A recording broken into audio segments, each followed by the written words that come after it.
काल काटेमनोली कल्याणपूर्व या भागामध्ये योगेश्वर टावर याच्या बाजूला सुरू असलेल्या मिलन कन्स्ट्रक्शन यांचा जे इमारतीचा काम आहे,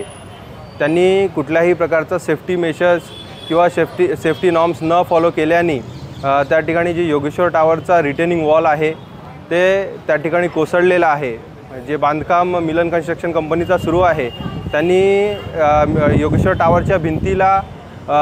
लागून जे बिल्डिंग मटेरियल्स आहेत, रेती असेल, खडी असेल, त्याला टेकून सगळं त्या ठिकाणी ठेवले असल्यामुळे रात्रीच्या सुमारास 1-1:30च्या सुमारास ती भिंत कोसळून त्या योगेश्वर टावरमधील पार्किंगमध्ये उभे असलेल्या 12 टू व्हीलर्स आणि 2 फोर व्हीलर्स या ठिकाणी नुकसान झालेलं आहे। त्याचबरोबर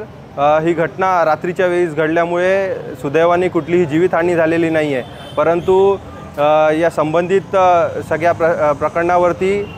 शिवसेना उद्धव बाळासाहेब ठाकरे पक्षाच्या वतीने आणि सोसायटीच्या सदस्यांच्या वतीने त्या ठिकाणी आवाज उठवण्यात आला। त्यावेळेस प्रशासनाला जाग आली, त्या ठिकाणी पंचनामा वगैरे करून झालेला आहे, परंतु आतापर्यंत सदस्यांना कुठल्याही प्रकारची नुकसान भरपाई झालेली नाही आहे आणि बिल्डरवरती कुठल्याही प्रकारची कारवाई झालेली नाही आहे। तर आमची अशीच मागणी आहे,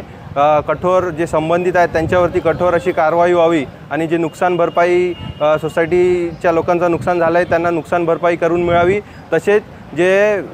मिलन कन्स्ट्रक्शनचा जे काम सुरू आहे त्याची कन्स्ट्रक्शन क्वालिटी याची या ठिकाणी चौकशी करण्यात यावी, ज्यामुळे भविष्यात होणारा धोका आपल्याला टाळता येईल।